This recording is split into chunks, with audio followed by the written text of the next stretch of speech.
Good morning, everybody, and happy Monday. Hope everyone is doing well and you had a great weekend. My weekend, we actually had some nice weather this weekend in Colorado, so my weekend was spent not doing yard work, which is probably something I should have been doing. But I think I mentioned before that I coached my older son's baseball team, so we spent the weekend in a tournament and went pretty well. But first one of the season, so definitely got some things to work on. But it was good. It was good. It was nice to actually be outside and not be freezing. So, anyways, I hope you all had a great week last week with Module 5. It definitely is an interesting discussion question last week. Not my favorite one, only because, and I think I mentioned this, only because um, discrimination in the workplace, I don't necessarily consider it a healthcare issue, even if it's in the hospital or healthcare setting. It's more of a labor and employment issue. But I think everyone collectively did a good job. I appreciate those that decided to represent the big bad employer and and take it that way. Sometimes, many times, um, it's just like you don't get to choose your facts. Sometimes you are representing the client that's not super sympathetic in my world. So that's the analysis is the same. So I mean, just you need to apply the rule and portray the facts in the light most favorable to your client. So, anyways, good job this week. A couple things that I wanted to touch on this week. The last 2 or 3 weeks here that we're together, we are going to spend most of that time discussing ethical issues. Up to this point, other than the first week or two where it was more of an introduction to the whole course, we've been spending a lot of time on legal analysis, and that's not changing. We still want to keep that in mind, but now we're getting into some things more related to ethics. And as we get into, I think it's either this week or next week, we get into the Terry Schiavo case that many of you might remember was pretty prominent in the news. I don't know, 15 plus years ago. So, and then we get into the dying with dignity laws, particularly the one in Oregon, which is, I think, the discussion question next week. So anyways, we'll get into that a little bit. But first, I want to talk a little bit about clinical trials. This is something from your reading, I think, this week in chapter 11, Appendix A, and just the whole drug development process and what's involved in that. In fact, I'm going to post this great link if you're interested in the drug development process and all the complexities involved in that process. If you go to the FDA website, I'll put this in the announcement, but www.fda.gov/for-patients/approval/drugs. It gives a really great, fairly simplistic overview of the drug development process. So I encourage you to look at that if you're interested. Clinical trials, that's just one step in the drug development process, as you'll see if you go to that website. Super, super regulated. For those of you that have been involved in clinical studies, you'll know that just the amount of, and rightfully so, the amount of regulation involved in conducting those is huge. Not 4, 5, 6 months ago, I conducted an investigation for a client into some allegations of improprieties with respect to their some clinical studies in a handful of their markets. And one thing that I learned as I went through that is number one, just how highly regulated it is. I mean, you've got FDA guidelines, you got FDA rules, FDA statutes, or, I'm sorry, FDA regulations, and then they publish guidelines that are, I mean, guidelines aren't necessarily mandatory, but they certainly help if you're following them, if there's some sort of investigation or if the FDA comes knocking to see how things are going. Um, ICH guidelines, clinical studies those are international guidelines that govern how studies are done across the world. And so, if you're involved pretty heavily in clinical studies, you should be familiar with the ICH guidelines and how they interplay with what's going on. And of course, the IRB rules.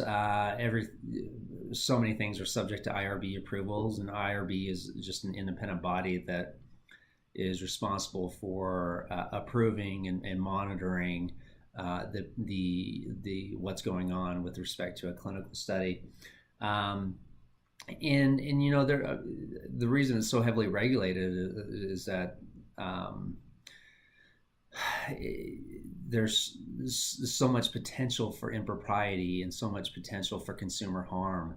And so whenever you have that, I mean, a lot of people are going to, a lot of agencies, a lot of different jurisdictions are going to want to make sure that everything is done properly. The big thing for me with respect to clinical studies is the informed consent. And informed consent is not only just sitting down with the patient, educating them on the drug or the process, getting them to read some documents and getting them to sign it.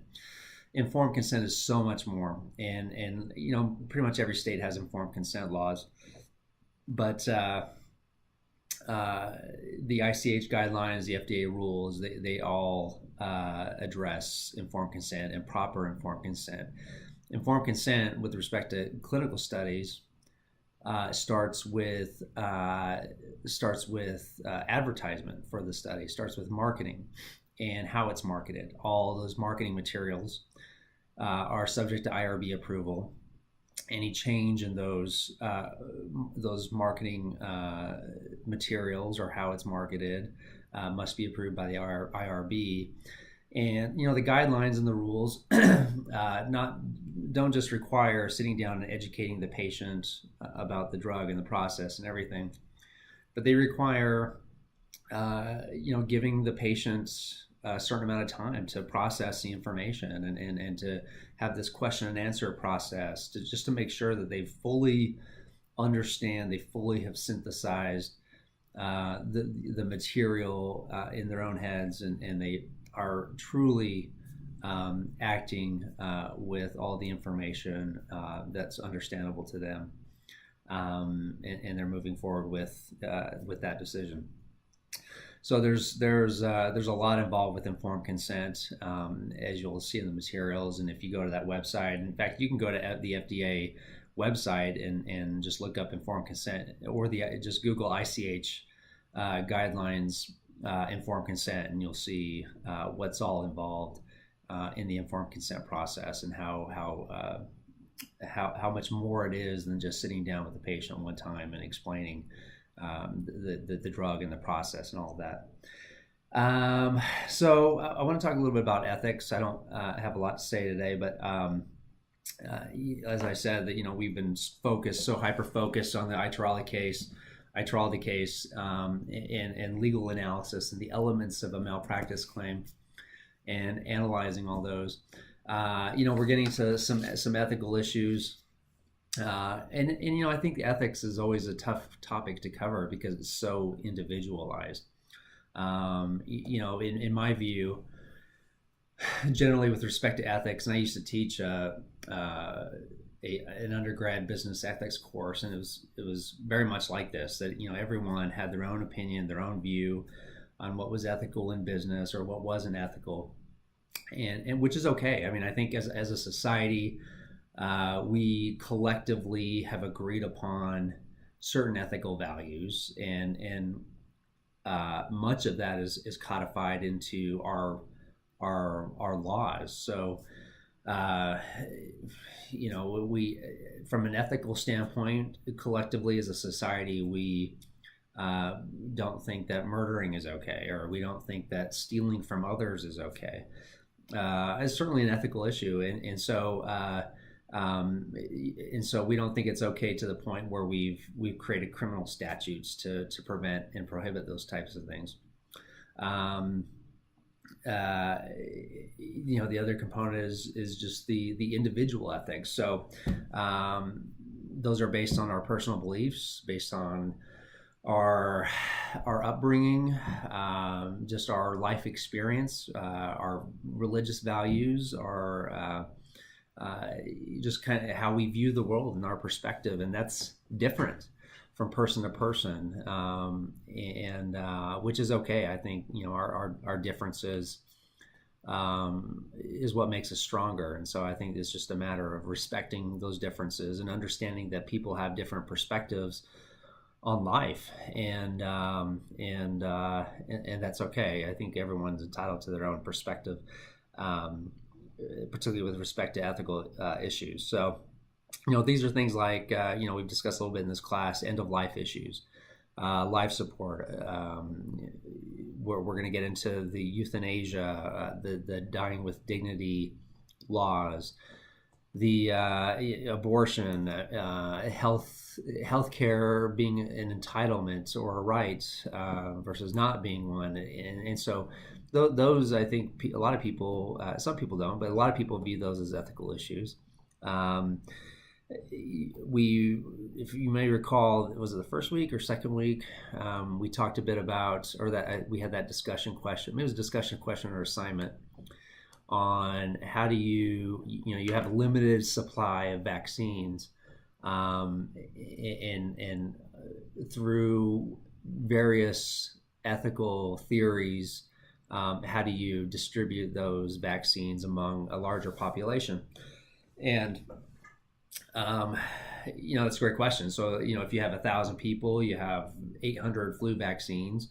How do you distribute those? Is it to the young people, to the older people, to those that the first responders? Or, I mean, it all just depends on your individual take on ethical issues and your own personal ethical theories.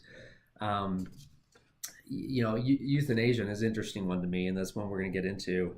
Oregon is one of a few states that have a death with dignity act, allowing terminally ill patients to receive a prescription for lethal medications, and they administer that to themselves after completing a consent process. Colorado had one. A similar law. I don't think they have one this session, but last year in the legislative session they had a similar sort of law that did not pass, and I think it's probably the same with many other states. Some of them passed, some of them didn't. I don't know how many states there are now that have similar laws, but not very many. But there are things to think about and consider as you think through your ethical values. For our purposes, ethical values in the healthcare environment. The key is, especially as we get into, we've talked about, and I've talked about, as long as the legal analysis there, I'm not so concerned about a conclusion on a legal analysis as I am just the process. What is the process? Are you following that analysis? Are you citing the rule? Are you applying facts to the rule? And if your outcome if your conclusion is reasonable, then that's great. I mean, I think great minds can differ on conclusions like that as long as the analysis is reasonable and the conclusion is reasonable.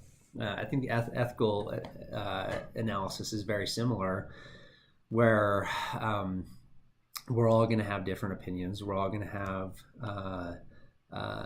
different views and perspectives on these sort of things.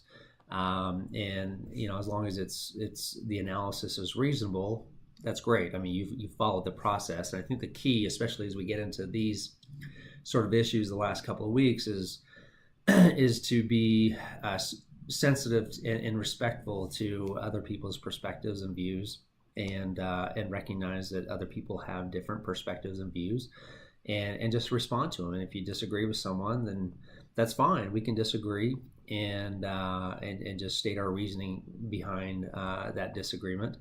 But we definitely need to be respectful about it. So, anyways, hope you have a fantastic week. If you need anything, I'm always here, and we will charge forward through Module 6. Have a great one. Thanks.